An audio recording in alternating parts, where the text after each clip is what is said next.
Welcome back, everyone, to another day here at the Damage Report, but not just any day, a special day, because one of those rare days where we get to be joined as we go through the news by Dr. Rashad Richey. Rashad, how's it going? It's going well, man. Good to be here. Good to once again go over the daily crazies. Daily crazy. Well, we've got some daily crazies for you. Crazy every daily, actually. With them, we're gonna launch into that. We're gonna give people an idea of what's going on. How have you been, though? It's tumultuous times. How are you holding up? You know, let me say this on a personal note. Thank you for the invite. I always enjoy being here. Today was a difficult day for me, actually. Yesterday, one of my best friends in life passed away, and we got the news late last night. But he was such a community advocate and community force for the city of Atlanta that I decided to dedicate my entire 3 hours of programming on my radio show to his memory, which turned out to be extremely therapeutic because he would have wanted me to do that show, and he would have wanted people to remember what he stood for, not just who he was, but what he represented. And we were able to do that today. So I feel much better, and I feel good being in an environment of truth today as well. I'm obviously very sorry that you had to go through that, and that sounds like a great person that obviously the family and friends have lost and the community has lost. It's not surprising at all to me that you've surrounded yourself with people who, like you, care about the area they live in, the country they live in, and want to make it better. And I think it's awesome that you decided to highlight their life. I can totally see it being therapeutic and hopefully also inspirational to your listeners to know that there are people like that. Absolutely. Thank you, John. Well, we're gonna be talking about a lot. People who are not like your friend, some truly terrible political actors. So we're gonna be talking about some of the needless back and forth preceding the apparently inevitable passage today of the Equality Act. So we're gonna have that for you. A little bit of an update on the hundreds of children that remain separated from their families as a legacy of the Trump immigration policy. New details on the allegations of sexual harassment against New York Governor Andrew Cuomo, as well as a bunch of other news that we'll hopefully be able to get to. So if you are already here, thank you for being here, first of all. Second of all, please hit the like button and share the stream if you haven't already, so that people know that we're live. And as we go through, if you want to send us comments or questions on tweets, super chats, on Twitch, anything like that, feel free to do so, and we will respond as we go through this. But with that, Dr. Rashad Richey, why don't we jump into the news? We're expecting today that the Equality Act is going to pass, at the very least, in the US House. The Senate is a different matter. Perhaps we'll talk about that later on. What you need to know about this Equality Act is that the legislation amends civil rights laws, such as the landmark Civil Rights Act of 1964, which had banned discrimination on the basis of race, color, religion, and national origin, to include protections on the basis of sex, sexual orientation, and gender identity. It also would prohibit such discrimination in public places, on transportation, and in government-funded programs. Now, for more details about why the legislation is needed, what effect it would have, we're gonna be doing an interview after the show today, so expect that to be uploaded in the next couple of days. But you might wonder why, in this conversation about the Equality Act, did we have Representative Greene as our sort of opening B-roll? That's because yesterday, the day before it's expected to pass, she tried to shut down the operation of the House to stop it from passing, knowing that they don't have the votes. And as a reminder, they don't have the votes because the American people have soundly rejected them in the House, in the Senate, and in the White House. But she's not gonna let that stop her from getting what she wants. So they tried to shut things down. And we found out about this thanks to Representative Don Beyer, who said that Marjorie Taylor Greene is trying to adjourn the House and end official business for the day because she opposes the act, which would prohibit workplace discrimination. She just made a long, bigoted speech on the House floor attacking trans people. That's available if you wanna see it. I don't wanna see it, so we're not gonna play it for you, but it is there. Now, what's important about this is that it is not just that Marjorie Greene tried to stop this from passing, it's that her attempt to adjourn the House was supported by every House Republican. So she might have been, at least yesterday, the most vocally transphobic, although apparently Rand Paul today has been saying some pretty transphobic things, so maybe she's not actually the worst. It's that the Republicans united behind her on that effort.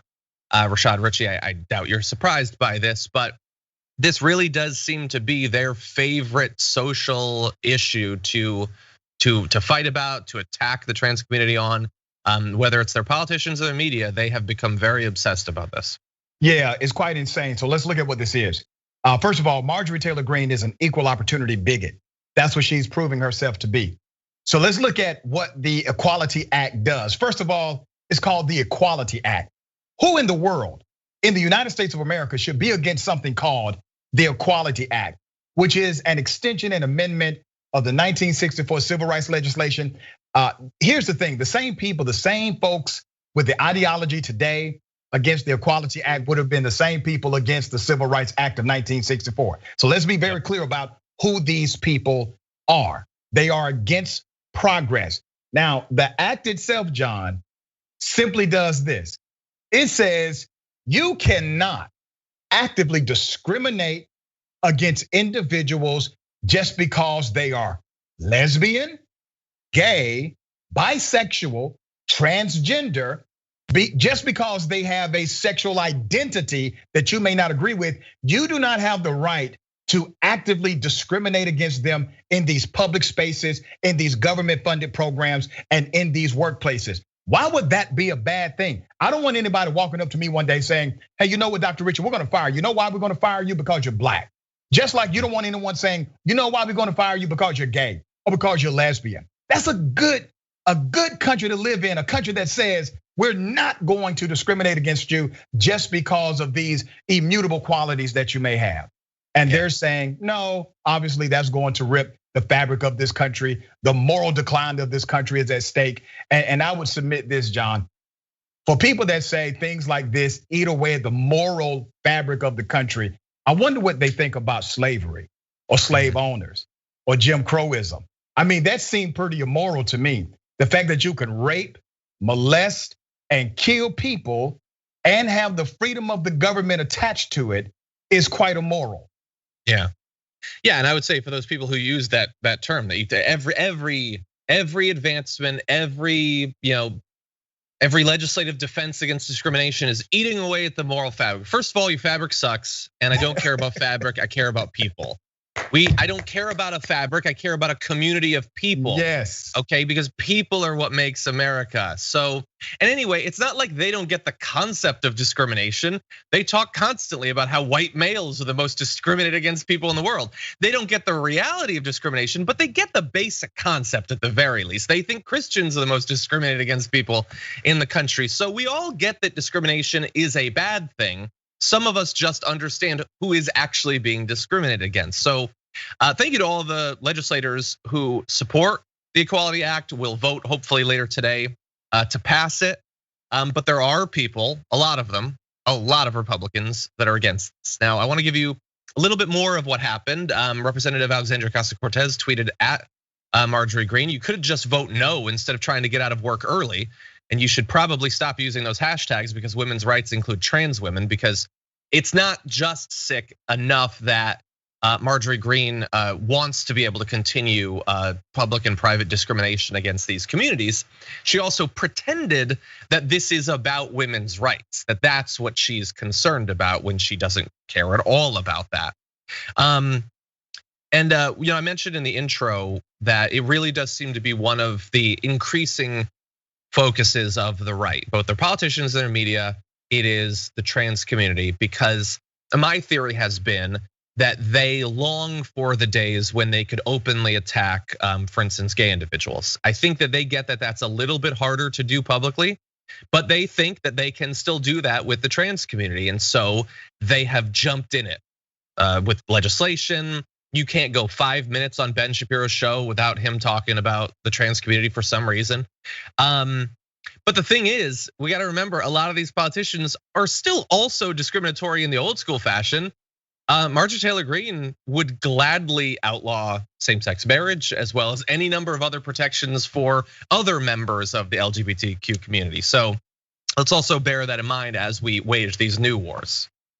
Yeah, I agree 100%. And I believe that you're correct on the sentiment that many of these conservative lawmakers who would like to attack our brothers and sisters in the trans community, they are simply secretly hating the entire LGBTQ community, but they cannot express that in this current political atmosphere. And that's why we have to make it a nightmare for them politically to even come after the trans community, because here's how it works.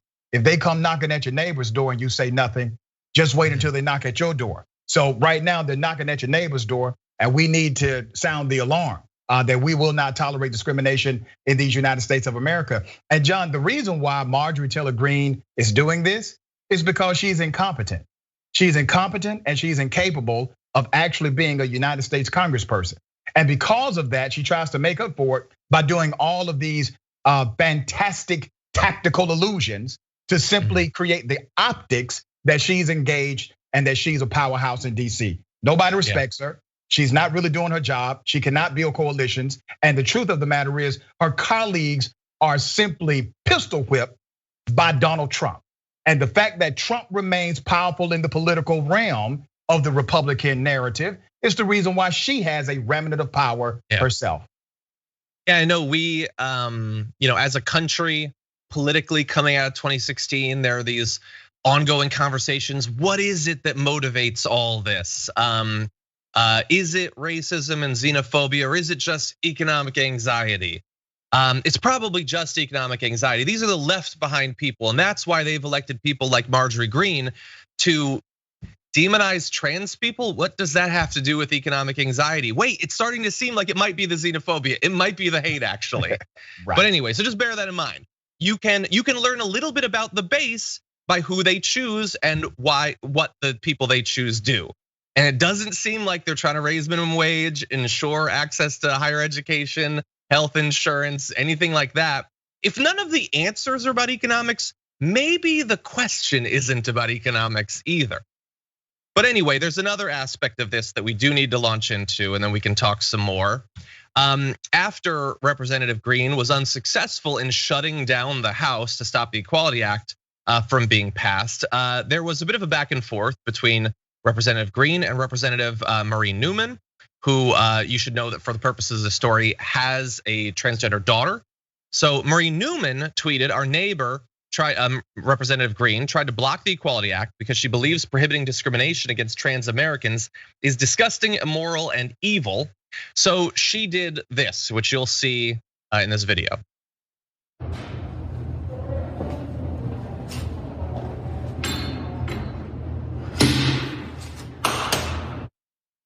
So there you saw her putting the transgender flag up, and in response to that, Representative Greene said, all of this is just copying what Marie Newman did. But anyway, our neighbor, Marie Newman, wants to pass the so-called Equality Act to destroy women's rights and religious freedoms. So then she did this.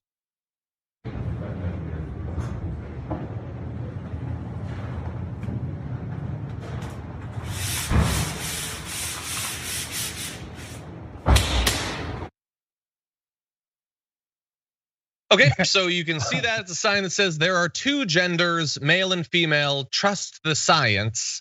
And you know she trusts the science when she puts that in quotation marks. Even she seems to get that she doesn't mean what she's saying. So anyway, we got more on this. Rashad, what do you think? All right, first of all, every time these cats talk about religious freedom and that there's an assault on religious freedom, why is it that 100% of these religious freedom conversations, they only give you the freedom to discriminate against somebody else? Yeah. Why isn't it that we have religious expression or religious freedom bills that actually build coalition, that actually unite people, that create a more holistic atmosphere of love? No, that's not what their religious liberty or their religious freedom actually does. Let's go beyond that, because she's making this a Christian versus non-Christian, an evil versus good scenario. So let's talk about that. I'm ready to get into it. Here's the reality. If this was such an important idea of the Christian philosophy, I'm a Christian man myself. Give me the percentage of how much Jesus spent his time talking about transgender people. Zero. That's how important he thought it was. 0% of his ministry was about transgender people. He talked about how you treat the poor. He talked about taking care of children. He talked about government corruption like you are, Ms. Greene. He talked about you, but he didn't talk about trans people. And I wonder why. Could it be because Jesus himself did not feel as you feel, that your representation of the Christian right is simply a political movement to the far white extremist reality rather than toward a brown Messiah? Yeah, so I'm an atheist. Although, like left Christians, I love. My grandfather was a progressive Christian, one of my favorite people in the whole world. For non-progressive Christians, though, the idea that like you have a book that was written by the creator of the universe and you don't give a damn what it says, that seems like a big, I wish I had that book. I wish I did. I would read it if it existed. Right, but she doesn't care about that. You think Marjorie Greene's reading the Bible? Come on. That's the great exposure. The great exposure of the Christian evangelical movement has been this, that the movement was more so a political movement than a religious reformation. Because the question had to be posed, how can you be an expression of Christianity and simply ignore the anti-Christian sentiment of Donald J. Trump and others? Well, the only reason and the only way you can do that is by saying internally somewhere, you really don't believe anything that book says. Yeah, totally. And look, so we're focused on religion here. We should, because Marjorie Greene and others, they might try to co-opt some of the language of rights, talking about women's rights or pretending they care about women's sports. I've always felt like if you care about women's sports, you'll probably do more good for women's sports by buying tickets rather than talking constantly about transgender women competing in it. Come on now. But anyway, no, that's just a smokescreen. She doesn't care about that. If that's what she cares about, why is she tweeting God created only 2 genders? First of all, which gender is a social construct. God didn't create any genders. We created genders. God created sexes, but even that isn't as simplistic scientifically as they think it is in terms of chromosomes and everything. But then she's talking about, she's got another tweet about the Equality Act protecting pedophiles. Because of course, in her mind, anyone who doesn't share her same sexual morality is probably a pedophile. Although, for a bit of homework for you, do a little bit of Googling about her personal sexual morality. It's a little bit outside of the Christian norm, just allegations. Hey, wait a minute, no, listen, let's talk about that because she was getting it in, according to the reports. Which is totally fine from my point of view, I'm sure from your point of view. Right, but don't besmirch others for getting it in too. That's what I'm saying. Like she was living a life, she was living her best life at the gym. And obviously they had a no mask policy. That's true. I miss the gym. So God created only 2 genders. We don't yet know exactly how many types of tantric yoga masters God created. But anyway, and then she said that the bill was an attack on God's creation. So we say this just to point out that they might attempt to occasionally co-opt our language by talking about women's rights or saying trust the science, but they don't care about that. This is just old school religious bigotry. That's all it is. It is conservative Christian bigotry, and that's it. And thankfully, at least they don't have the majority in the House anymore. So hopefully this will be able to pass later today. Yeah, and it should. I don't think they will have any issues with this. I do think they face some challenges in the Senate, but I still think that the Senate will be able to pass it as well. Myself and a few others, we are following this closely. Yeah, I do think it will pass. I've been back and forth with Senator John Ossoff about this and a couple other people that work around the Capitol. But we're thinking that maybe it's gonna be slim, but we may be able to get this passed through the Senate as well. Okay, that sounds pretty good. I'm gonna be watching too. If not, we're thinking here at TDR about developing a tracking list, a whiteboard or something like that, of all the things that we now will have a Democratic majority in the House that'll pass that might die in the Senate because of the filibuster. Because I want to start to accrue a list of things that Joe Manchin and Kristen Sinema value the filibuster more than. So, there's a lot of things on that list already, but perhaps the Equality Act can go on that list. We'll see. Maybe enough Republicans will switch over that they'll save Kristen Sinema and Joe Manchin that. But anyway, we will be watching. Yeah, we'll see. They got to do some horse trading. And that's one of the unfortunate realities of politics still in America, is that a lot of deals are made without the transparency of the American public. And in order to get a legislation like this passed, Democrats will have to do some horse trading. We don't know exactly what horses they are trading. But if it gets passed, believe me, there has been a compromise somewhere. And I guarantee you, we would not like the compromise because we're more idealistic in our political view. So we'll see what happens. We'll see. Yeah, in this particular area, I don't like any of the potential horses that might be traded, but we'll see. Okay, we are gonna move on to other news in just a moment, but first I wanna read a few super chats, see what's going on with the audience. Well, first of all, Anthony Fedora and Laura Moss, welcome to YouTube membership at tier 1. Enjoy the emojis. Norma Marcotte upgraded their membership to tier 2. Thank you for that. We've got those top 10 lists waiting for you, including a very political one earlier this week. Francesca Fiorentini and I ranked the Star Wars movies, so that's available to our tier 2 members. Wait a minute, where's that at, John? I need to check this out, man. It's on our YouTube channel. Okay, all right, y'all better. I've gotten a lot of pushback. Right. Well, both inside and outside of our crew, there's some disagreement about my ranking, but that's not new. So anyway, Damon says, I say this every time and I remind y'all that I'm trans all the time, but thank you both again for covering us so well and so eloquently explaining why trans lives matters. Thank you, Damon, appreciate that. Dango says, MTG is so petty, she'd hurt your dog to get back. Jeez, Dango also said, as Cenk would say, it's the hate genius. Yeah, it's certainly, and it's not to say that like, because it is a reference to the dichotomy between the economic anxiety and the melange of prejudices. That is not to say that the people who have all those prejudices are not economically left behind, that they don't need health insurance or whatever. It's just that does not appear to be the thing that is motivating them. There were many Republicans in 2016 that were running, and they almost all had the same policies. Trump basically didn't even have any. It was a crapshoot what they'd be. What Trump had was a more aggressive, xenophobic, hateful approach to the world. So that's all. It is everything, but that seems to be the thing that's actually motivating behavior.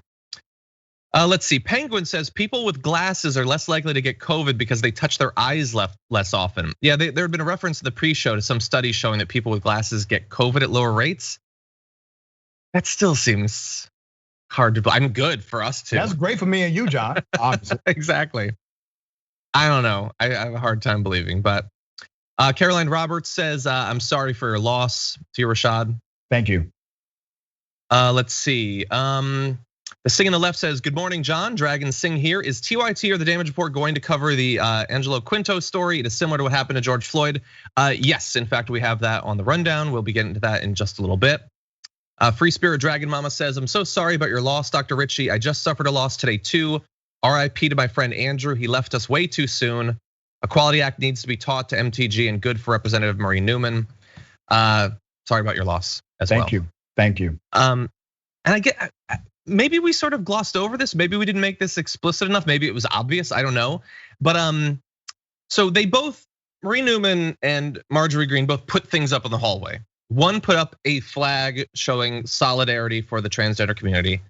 The other put up a sign saying that it's not a thing. These people do not exist. You are either a man or a woman, and I will say what you are, across the hallway of the office of a woman with a transgender daughter. Like, think about, we can disagree about the policy or whatever, but Marjorie Greene isn't just a Christian in her mind, she's a good Christian. And that makes you a good person. This what a good person does? Yeah. Tries to harass a coworker about the identity of their child. What a just think sick about this thing. John, think about it, right? If this person worked at, I don't know, Office Depot, right? She would be one, fired, noted as a horrible person, not just a horrible worker, but a horrible individual. She could possibly be charged with, or at least accused of, workplace harassment, workplace intimidation. But the way our country is set up, she can be a United States congressperson, do all of those things that will get her fired from Office Depot, and still be celebrated by a large section of these yet to be United States of America. But that showed you where our political narrative and political reality rests. She is still considered mainstream in the Republican Party. Yeah. Yeah, what is she gonna raise $50,000 off of this? $100,000 off of this? Yep. But as you say, yeah, you would get fired from Office Depot. I think you'd probably be okay at Home Depot based on their owner, but Office Depot, you're screwed. Don't try to do that. Yeah, you'll be okay. Yeah, you'll definitely be okay at Home Depot. Everyone, go to Lowe's. Although I don't know, their owner's probably terrible too. I don't know. They have a good YouTube channel. I'm getting really into DIY stuff. I don't know about Home Depot's YouTube game is not as strong as Lowe's. That's all I'm saying. Watch The Weekender. Anyway, okay, with that, let's jump back into the news for kind of a good update. Kind of, it's American politics. So how optimistic do you want your news, people? Honestly, move to New Zealand if you want good news. Anyway, let's jump into this. Lawyers that have been working pro bono to try to reunite children who had been separated from their families during the Trump administration have apparently succeeded in reuniting 105 children in the past month, which is an amazing thing. That is 105 miracles right there. It does, however, mean that there are still 506 children who have been identified as having been separated but have not yet been reunited. So it is a drop of, I'm not good at math, 18%, 20%, something like that. Yeah. That is certainly, Dr. Rashad Richey, that is good for 105 different families. That is an amazing update there. It's like we might be having, Dr. Rashad? I think we might be having, okay, you're here. We're having a bit of connection difficulties. Okay. What are your thoughts? All right, great update for those families, okay? We're thankful for those families. But here's where the Biden administration should step up and step up strong. I had the pleasure of interviewing Doug, who's Vice President Kamala Harris's husband. He's the second gentleman of the United States. And I asked him, I said, listen, what are you going to do as the second gentleman? Every time you guys, you pick something that you want to do. He said he wanted to lead an army of pro bono lawyers to right wrongs in the United States of America. That's great, man. I love that expression. I love the spirit behind it. He is a world-class attorney, made millions of dollars being a lawyer. Good stuff, right? But this is where the disconnect exists, in my opinion, between the Biden administration and doing something that is holistically good. There are things that the administration can do right now to make it easier to reunite these families. And we have to hold them accountable to this. Here's what we're doing. This is the other way to look at it, John. You got 400 or 500 kids still not united with their families. You know what you're doing with those kids? You're creating future enemies of this state. They will never have a good or decent feeling about the United States of America if you get this wrong. We don't need to create future enemies. We don't need to create individuals based on our own policies who will grow up detesting the United States of America when we have the ability to correct, to right the wrong by the stroke of a pen. The Biden administration needs to get involved and get involved big. Yeah, and they are getting involved. I'm not sure that it's necessarily, it would qualify for you for it being big, but they're getting involved a little bit. So we'll see. Let me quickly mention though that there's two bits of bad news here. So one is that over 500 kids are still separated, and those are the kids that have been identified. Remember, the record keeping was purposefully sloppy. God only knows how many kids were actually separated. The other is that those 105 kids that have been reunited are not now fine. Like it's all good. It didn't happen. Those are 105 kids that are going to be affected to differing levels for the rest of their life. Yeah. This is one of there's a lot of damage that can be repaired that was done during the Trump administration, but there's some that can be sort of corrected, but never actually erased. There's certain stuff that you can't put back in the bottle once you've taken it out. And the trauma that many of these kids and their families will experience, that's permanent. So let's bear that in mind. We can appreciate the good news that they've been reunited, but they were still separated for months, 4 years, possibly, and many still are. Yep. And that's a sad reality of policies like this. And yeah, a lot of the blame obviously belongs to Donald J. Trump himself. But at some point in the very near future, this will be the administration's fault, or at least a standard for them to correct it. And so, is moving the way it should move, in my opinion. I would like to see it move faster. Yeah, so they've set up this task force to put it under the control of the federal government, which means it wasn't before. Which is insane. Whose fault was it? It was the Trump administration that did it. But anyway, good, another good thing of getting Biden in. But one of the issues is many of the families, and particularly the parents of the kids who remain to be reunited, are not in the US. And assuming we can track them down, and for many we will not be able to, because again, the Trump administration didn't care to actually track this information.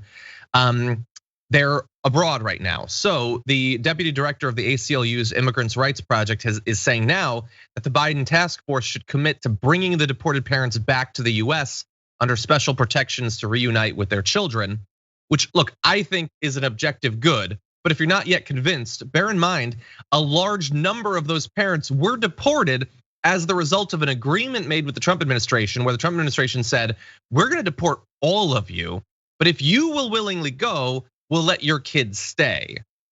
So that is an insane thing to say, an insane decision to put onto these parents, onto these families. And a lot of good could be done to repair that if the Biden administration were to create some sort of special protection for these parents to be brought back into the United States to bring the families together. I know that Republican heads are exploding all over the country, but I think that seems reasonable. Yeah, it seems very reasonable. We're talking about a few hundred families, right? And at some point, America really does have to be the example they proclaim they are, not only to other Americans, but to the rest of the world. If we really want to be that shining city on the hill, these are things that will take you there. And let's not get caught up in this whole immigration thing. First of all, Reagan is the guy who said everybody should stay here. He's the one, a Republican is the one who initially signed an amnesty executive order, amnesty bill. He did that.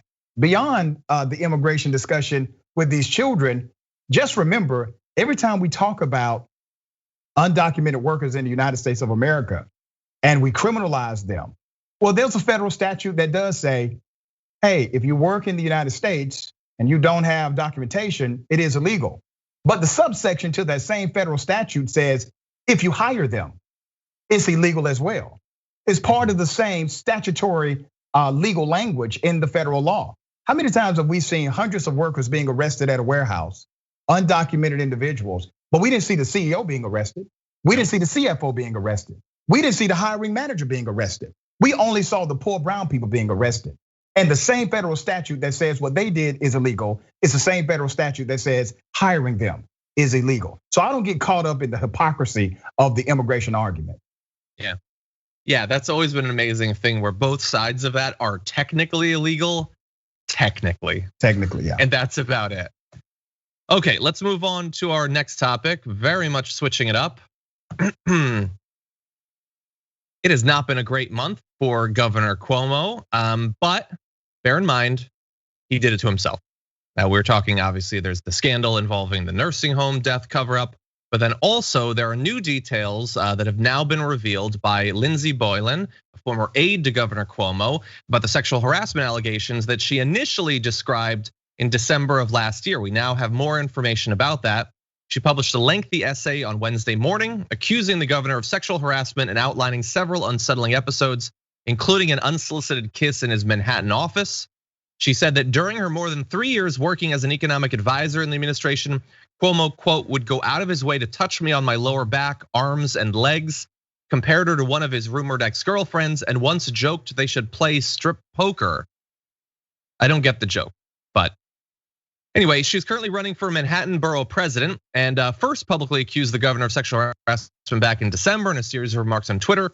At the time, she didn't speak to the media, offer details of the alleged harassment, or provide corroboration. On Wednesday, she offered new details, including describing an incident in 2018 when she said that she and Mr. Cuomo were alone in his Manhattan office. She says, quote, as I got up to leave and walked toward an open door, he stepped in front of me and kissed me on the lips. I was in shock, but I kept walking. And she says that even in her early days working for the Cuomo administration, I almost called him Trump. That's weird Freudian slip there. Working for the Cuomo administration, her boss at Empire State Development had once told her that the governor had a crush on me. His senior staff began keeping tabs on my whereabouts, she wrote, publishing an email from 2016 in which a top aide, Mr. Cuomo, asked her boss if she was going to be attending an event. We have more, but wow. I mean, yeah, this is sort of in practice what it looks like when powerful men in politics feel like they can apparently do whatever they want. She was under no obligation to make all of this public, but I am glad that she did. It is, it's disturbing, and that Freudian slip that I had about Trump is because it's kind of acting exactly like how he described he was allowed to act around women. Yeah, Cuomo effing up. Cuomo need to get his life together, and you can't change. And I believe this fundamentally: you can't change what you fail to acknowledge. Everybody's made a mistake. Everybody's fallen short. Everybody's done something they're not proud of. But if you routinely deny, duck, dodge, deny, and deflect what you have been for this long, because I guarantee you, she's not the only one, okay? But if you have operated in this way and you fail to acknowledge your own shortcomings and disastrous behavior, then I am only left to assume that you are still engaged in it. That's my only assumption I could take away from that. I read her story. I read it earlier today on my show. I went back to the December allegation, which was a snippet basically. Beyond her words, she herself is a credible individual. Just by herself, she's credible. And I'm not sure if other things will come out of this. It doesn't seem as if she's trying to push it beyond just telling people what her story is at the moment. But a lot of Democrats are trying to defend Cuomo, and if you get caught up in that, where you're only defending because he happens to be a Democrat and you happen to be a Democrat, you are now just as tribal as the other side. Yeah, you can't call right and wrong based on a partisan lens only. You just can't do that if you want to stand separate and apart from the opposition party. Yeah. Or if you do it, it's not really right and wrong to you. It's a preference, I guess. I prefer some things over others. I don't have an actual moral objection to it. And again, we should point out, which I believe we already have, these are allegations. Right. It's not proven, I guess. Yeah, but I think he did it. That's just on me. I know these are allegations, but this is just my personal opinion. I think he did all of that. That's just me talking. Yeah, I mean, to the extent that one can comport themselves and speak in a way that will influence one way or another future acceptance that people have of your sorts of behavior.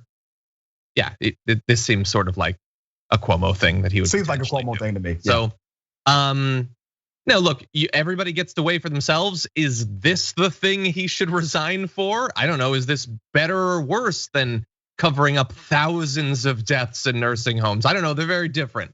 But anyway, he has been having a disastrous period, and he's probably thinking now about how this influences his inevitable run for the presidency. He should be thinking about how this possibly influences legal proceedings going forward, how it influences his continued governorship in New York, because there are a lot of other people in New York who could hypothetically fill that spot, who might be a little bit less abhorrent when it comes to the pandemic and in their personal behavior. Yeah, now how does it affect his brother and reporting on this? That's the other part that I'm thinking about. Interesting. Right? Because it's big news. It's the news right now, and he's been the news for weeks now. Yeah. Has did Chris Cuomo talk about the nursing home thing? I don't generally watch. Yeah, I don't watch Chris CNN Cuomo or MSNBC anymore myself. Yeah, I mean, look, and I will say he's one of the only people in any of those networks that has brought me or other members of the Young Turks on. That said, he has a major news show. He has to talk about this stuff. He has a major news show that does tend to do New York-y type stuff. So they kind of have to talk about this, although obviously he has a conflict of interest. Yeah. Although he's never really seemed to like his brothers all that much. So I don't know, maybe that'll influence it. I have the same relationship with my brothers. Interviews over the years. I've seen them kind of like that was weird, but Yeah, if I ever interview my brothers on the show, it's gonna be weird too. Yeah. Anyway. So, but obviously serious allegations. I want to give you just a little bit more quick details on that. In October 2017, she wrote, the governor joked that they should play strip poker while on a flight back from an event in Western New York. The two were in close quarters, sitting across from one another on the plane, with a press aide and a state trooper sitting nearby. It's insane. Someone meant to coordinate with the press and a law officer right there, but he's doing it now. His office has disputed her account, releasing a statement from 4 current and former administration officials who are aboard one or more of the 4 flights in October 2017, including 3 from Western New York, where Mrs. Boylan had accompanied the governor. And I get it. There's always gonna be things like this. Maybe there were people in that flight that didn't hear it, even if it did happen. But having people who didn't hear a conversation does not disprove that the conversation existed. Right, or maybe they're just lying, John. Yeah, or maybe they're just lying. Maybe they're just saying, yeah, we got your back. Wait, a politician lying? Pay us? Yeah, of course we got your back.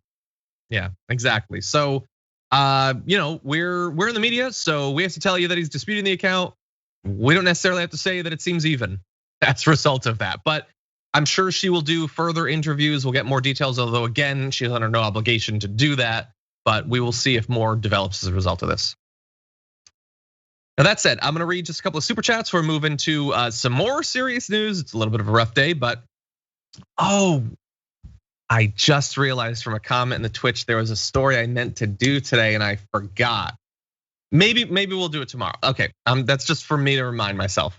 We are about to enter into a lot of important pandemic anniversaries, and I think it could be useful for us to remember some of the key dates in the pandemic. So tomorrow we might have to do that for one of the early ones. Anyway, let's see. Luck Dragon sent in a super chat saying, Greene reminds me of Minister Odala in Distant Origin, an episode of the show Star Trek Voyager, where she claims heresy when doctrine, the Bible, is threatened by the distant origin theory, provable facts and science. I get literally every word of that reference and very much like that episode anyway. The Bitchkin Chicken Dragon says, John, love your shirt, have the sweatshirt version and sent one to a friend that I might have wine double ordered. So this, I don't know if it was visible, but drink water and don't be racist is available on Representative Alexandria Ocasio-Cortez's shop. It's not, we don't sell it. And I think technically I'm only supposed to wear shirts that we sell, but I like AOC, so what are you gonna do? And it's good life advice, honestly. Anyway, let's see. Nicole says, I'm a progressive Christian and bisexual, and I believe Jesus was progressive and Republicans are the antithesis of Christ's teachings. That's not gonna bother them though, because they don't seem to have ever heard of this Christ guy. Let's see. Dragonheart says, has she not heard of separation of church and state? She's a Republican, she don't give a damn about that. Ginger Dragon and Red Shoe says, a hypothesis, people whose vanity allows them to wear glasses also more likely to wear a damn mask, thus less COVID. Maybe glasses wearing could be correlated with mask wearing, but I could see that.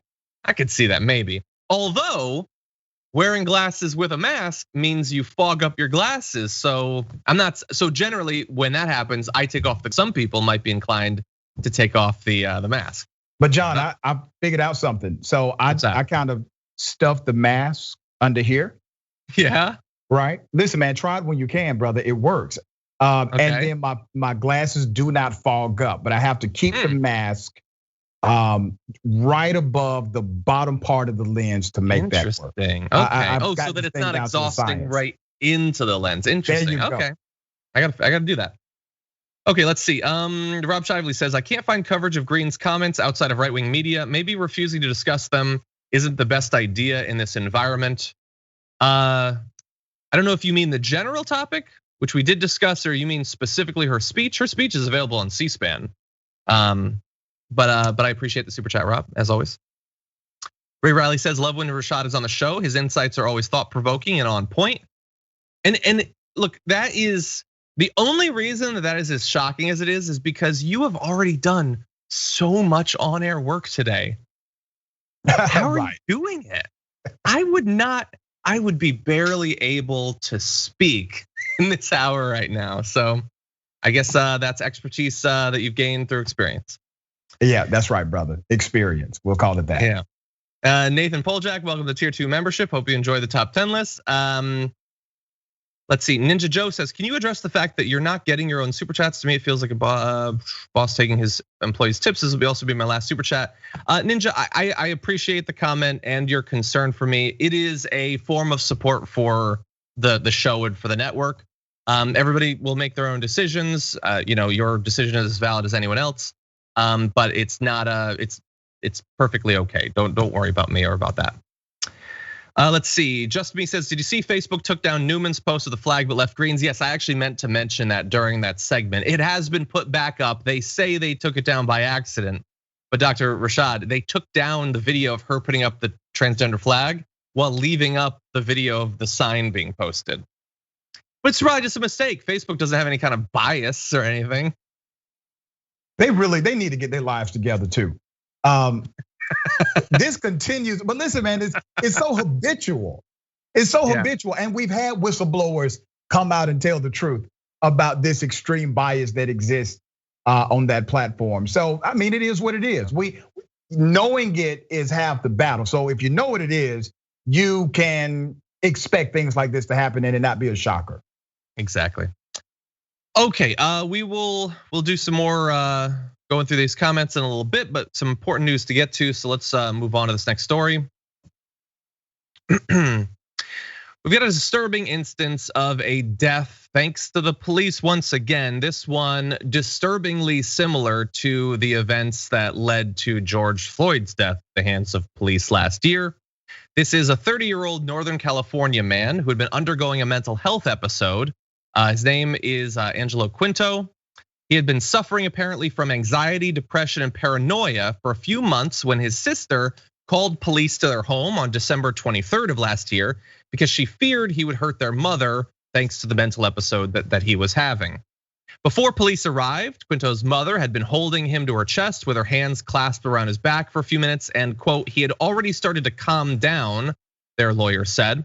When two officers from the Antioch Police Department arrived, Burris said, this is their lawyer, they had made no attempt to understand the situation and instead immediately grabbed Quinto from his mother's arms.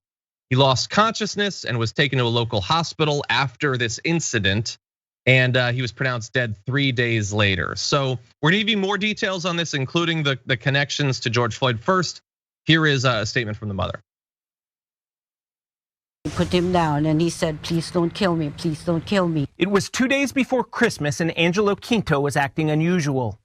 The former Navy sailor had been having recent episodes of paranoia and was holding on to his mother Cassandra and his sister, telling them not to leave him. He was hugging me like this and I'm short, so it's here. His sister Isabella called 911 while Angelo's mother put him in a bear hug on the floor of their home in Antioch. When police arrived, they said Angelo had calmed down, but officers restrained him anyway. One officer was holding his legs and the other officer had his knee or lower leg. When paramedics got there, Angelo wasn't moving and blood was coming out of his mouth. Cassandra took this video on her cell phone when she realized something was wrong. I was there, I was watching them, trusted them. I thought, they know what they're doing. And that is sad, especially to have that faith and that trust, knowing that this sort of incident, how many times have we seen this play out? I mean, look, we don't always see it play out so similarly to George Floyd, where a cop apparently decided that kneeling on someone's neck for multiple minutes was a good thing to do. But when someone is having some sort of mental health episode and you call the cops, this is not the first time that this has happened where the person ends up dying. In this case, they weren't shot, although that happens too. It is just so dangerous in certain situations to call the cops to come help you. Yeah, and this is why you must defund the police. The defund the police movement is so necessary and so needed to help law enforcement understand their true role. The reason why defund the police is required now is because it reprioritizes the budget. It reprioritizes the training. You have a family calling 911, and that family is expecting help. That family is expecting rescue. That family is expecting resolution, not expecting their loved one to be killed by the very people they pay to protect and serve them. So now what's happening? These instances are not new. They are being more publicized, some are being recorded, but they are not new. Unfortunately, the way we have allowed uniformed police officers to basically create their own avenue and their own rules about how they engage with the community has hurt not only us, but has hurt their industry. And it's going to take a real refocusing of what we believe law enforcement should be in the United States to make it change. Right now, you have an us and them mentality as it relates to black and brown people and the police especially. And if you are black or brown and you call 911, I know this because I'm a black man. If I have to call 911, which will be the last resort, but if I have to, that means I have prepared in my mind for something insane and unthinkable to happen. And I never should have to make that kind of decision by calling an agency of the government who works for me. I pay their salary as a taxpayer. You pay their salary as a taxpayer. You should never be afraid of them. And if your city is bragging about hiring more cops, they're already failing you. Because if you're hiring more police officers, that means that you're simply reacting to more crime. You're not addressing crime. You're not spending money on what causes the crime. You're not taking that overinflated budget and taking care of your homeless, those that are addicted to drugs and alcohol, those that are in poverty. Because if you actually address the underlying issues of criminality in the first place, your city will brag about needing less cops. That should be the conversation. Exactly. Yeah, and you should never feel any of that when you call these people that are supposed to be experienced, they're supposed to be trained to handle these situations. And you might look at this sort of outcome and think, well, I guess they weren't trained, but they were. They used the training they got, and the training they got is to brutalize people, to assume that everyone is a constant lethal threat to them, regardless of the absence of weapons or anything like that. And so they do this. And who thinks the cops should be responding to these? The cops don't actually think they should be responding to these sorts of situations or want to, but they want the money. Yep. There should be people who are trained specifically to deal with these things. That is the whole point of defunding the police. It is not to get rid of emergency services. It is to set them up in a way that they will actually serve the communities. Ideally in a way that doesn't result in more needless deaths. So we could have that, or we could just shovel more money over to the cops so they can get fancy sniper rifles and vehicles intended to survive mine blasts and all of that. We've made the decision across America. The question is, are we gonna make a different decision going forward? That's very well said and well put. There's a city councilman in Atlanta named Antonio Brown. Check him out when you get a moment. Antonio Brown presented legislation a few weeks ago that would actually create another division of the police department. And this division would only handle calls like you just heard. They will be specially trained to handle those types of community calls. They are not trained to kill anybody, but they will be trained to handle that. Now, that means that a certain portion of the budget would have to come out and get reallocated to this new division. So what did the state of Georgia do? The state of Georgia has presented legislation to make it illegal to decrease a city or county's police budget by 5% or more. That's their response to this. They don't even have to get involved. They could just be silent, let local government handle local government. But instead of doing that, the small government people, they are presenting legislation to limit a local government's ability to even defund the police at a level of 5%. Which is, I mean, we know what it actually represents, but at the bare minimum it represents, we cannot conceive of, and we're not working towards a society that will ever need less police, that will ever be truly safer. And fiscal conservatives, yeah, fiscal conservatives. Imagine like trying to set some sort of max on how much they can increase the national military budget each year. Their heads would exactly explode like some sort of new experimental and expensive military bomb. Yeah. Okay, we're gonna move on to this next topic. Apologies in advance for the fact that we're gonna be bringing this woman up once again, but it's important, especially as these hearings are going on. I want to address the continued conspiracy theory that the Capitol attack on January 6th was conducted by anyone other than the people who had been sent there by the president, had been planning for weeks to go there at the behest of the president.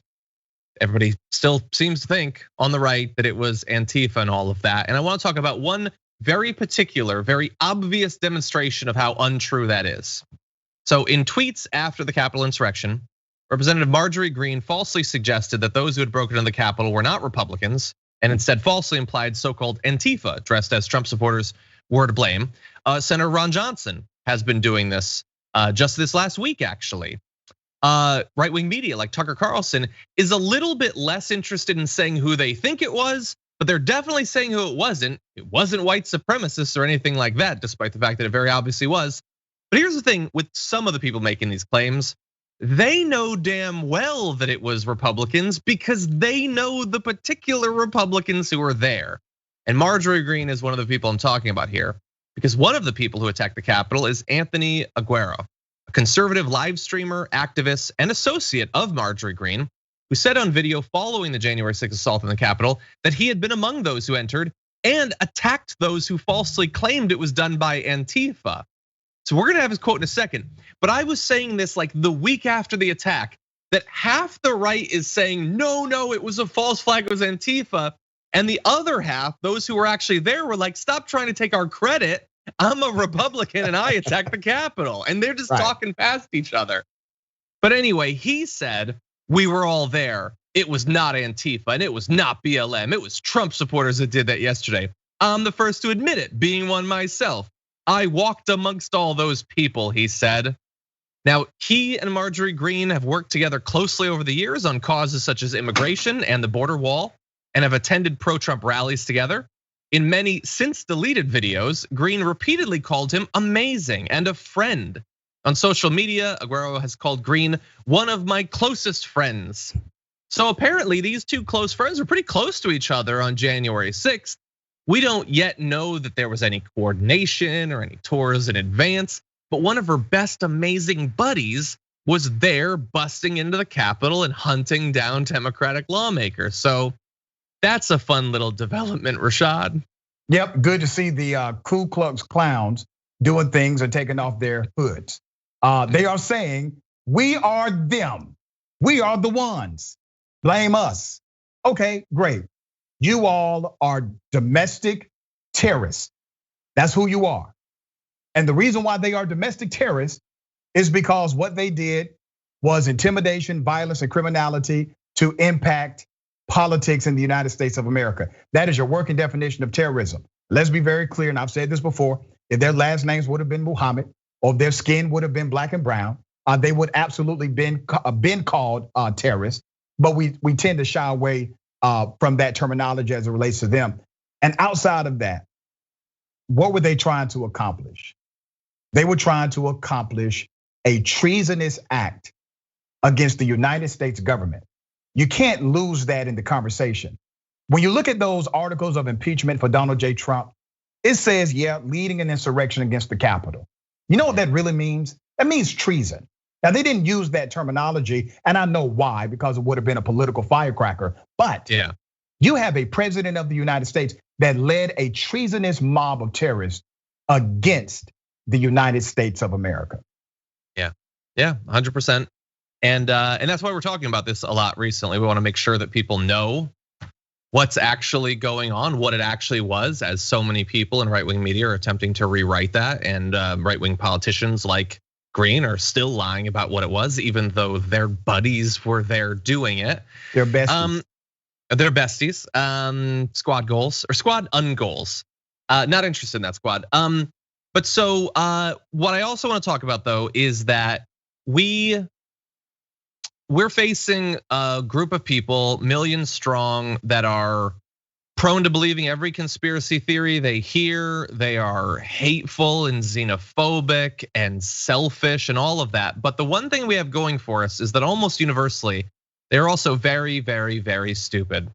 So in the pre-show today, I was talking about how one guy who's now been arrested, who was at the Capitol, while he was attacking the Capitol, was texting his ex photos of him there and videos saying, how stupid are you that you don't know this election was fraudulent, you stupid moron. And so she sent that to the FBI and he's been arrested. So what do you, dude, you moron. It's your love, ex, you stupid idiot. Whoever she is, I love this woman already. Never met her before in my life. But she said, I got your moron for you. Exactly. And now this guy, remember, he filmed himself and live streamed during the event. And then, oops, you're breaking the law, doofus. So now he's got to come up with some sort of explanation for it. And so the explanation sort of changes depending on when you ask, but he was reached for comment by CNN. He told CNN that the videos uploaded, compiled are not mine. They're screen recorded from other posts that I saw. He didn't respond to further questions asking to specify which videos are screen recorded. And understand, screen recorded or no, he's in the videos in the Capitol. I don't care if you screen capped it, dude. It's you. You gotta love it. You gotta love redneck logic. That's all this is. This is redneck logic. Because I promise you, to him and some group of rednecks in the world, this makes complete sense to them. Totally. Yeah. So that argument doesn't really hold up. So he's got another one. And he eventually confirmed to CNN he was at the Capitol, but he said, I was there as an independent journalist reporting the events.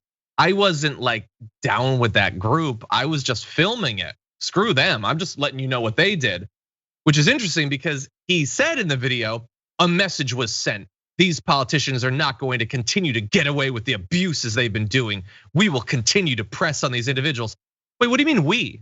I thought you were just a journalist who was reporting independently on the events, not a we who's pressing on the politicians, you stupid idiot.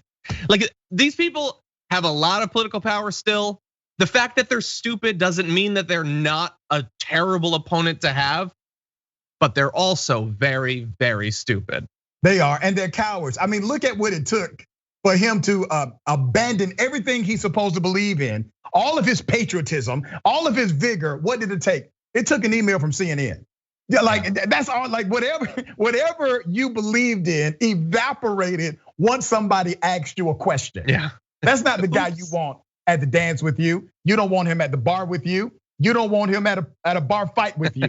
That's not the guy. Exactly. You get in that bar fight, you'd all get arrested. He'd be like, I was just covering the bar fight. No, he would tell on you. Rashad did it. Anyway, and bear in mind, it's not like the FBI needs my advice or whatever, but I would personally say, as you're investigating this thing, and apparently according to the reporting of Ken Klippenstein at The Intercept, they have seized phone records, including phone records of some members of Congress. I'm just saying, the fact that she was there and her good buddy who's awesome was there, maybe look into their phone records and see if maybe they had talked before the event, and maybe Representative Greene had some idea of what this awesome bestie of hers was planning to do. Not saying anything, just saying. Congressman Hank Johnson, I've known him and his family for many years. When all this went down at the Capitol, he was the person I called not to do a story. I just wanted to make sure he was safe, right? He came on my show the next day, and he was the first sitting congressperson who said this was an inside job. He said it was no way all of these barriers broke down and these people knew exactly where to go. They were leading different mobs throughout different places in the Capitol. He said this is an inside job on some level. And I really hope the Department of Justice is going to research and investigate based on that notion, that there are likely operators within our federal government who coordinated, cross-coordinated with members of this terrorist group. Yeah, I agree. That brings us to the end of our time together, Rashad, though. But always appreciate you being here. Especially when you've already done so much work and you're dealing with, the personal tragedy of the last day. Very much appreciate you making time. There's going to be a lot of people in the audience who are going to be desperate to see more of your work. Where can they do that? They can go to RashadRichey.com, RashadRichey.com, or you can just follow me on social media. Follow me on Twitter at Rashad, RASHAD_Richey. That's RICHEY at Rashad_Richey. Also, you can find me on the gram the same way. Awesome. Well, thank you as always. Thank you. For those of you at home, I'm gonna read a few of your comments. I wanna start off with Twitch and thank Z Huddle for gifting some tier 1 subs. Thank you so much for that. Glitterious Dragon and Carp ODB as well, thank you. Vitingale for rating us, thank you very much for that. Galerix has subscribed for the 5th month in a row. It says 5 months, baby. Well, thank you, baby. Just there for free drinks, subscribe for the 3rd month and says, I'm a member on so many platforms, it's hard to keep track. Much love, Dragon Squad. Well, thankfully, we're automatically keeping track. So thank you for the 3 months. Chloe Gamboa for 7 months and says, yes, I was finally able to send the Bezos bucks your way, TYT. That's awesome. Thank you. Christaviel for 3 months. Thank you for that. 2 years as a member as well. Thank you. Ashmanil for 8 months. Our sub baby is almost born, Dragon Daddy, after 8 months. I'm uncomfortable now, and so mission accomplished. Thank you for that. Gotham subscribed for 8 months and said condolences to Dr. Richey for his loss. Thank you for that. Late Bloomer subscribed for the 8th month. Thank you. And let's see, Mr. T Boyett says, I love the 2IT network and I love TDR. I've been listening to YouTube since 2016 and now I'm figuring Twitch out. Can I be Teddy Bear Dragon when Twitch lets me change my name? Thank you to all of the 2IT family for helping us keep us sane. You may. Thank you, Teddy Bear Dragon. Top Cat Glass Dragon says, Christianity is like a penis, all well and good in itself, but go waving at my face and we have a problem. That is a powerful metaphor there. L Parker says, my child is transgender. Thank you, John, for standing up for the community. Thank you, and thank you for watching. Appreciate that. RC Tycoon says, trust the science from the lady that believes in Jewish space lasers. That's a great point. Trust the, well, remember, it's trust the science. It's not trust the science, it's trust the science. Let's see. Tell me what to put says the Dems should do to Cuomo what they did to Al Franken. I wonder what people like Alyssa Milano are saying. I don't know if she's talked about Cuomo.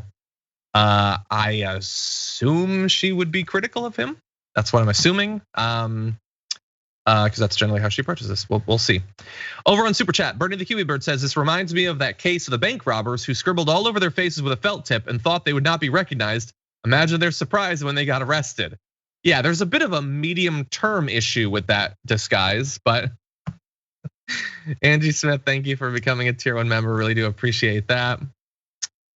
Okay, everyone, thank you so much for joining us. This was a big day, but it's also a bigger day than you might think because today is the day, like all Thursdays, where you can go to the community tab of our YouTube channel and vote for the garbage person of the week, the TDR community garbage person of the week. And tomorrow, Brett Ehrlich and I will be going through our garbage people and see what all of your votes hath wrought. So go over there, you can vote there. And like we said, we talked about the Equality Act earlier today. We're gonna be doing an interview about that in a little bit. So that'll be available soon if you want some more details about the activism that led to this, what sort of effects it's gonna have and all of that. But until then, stay safe out there, stay sane out there, and I'll see you soon.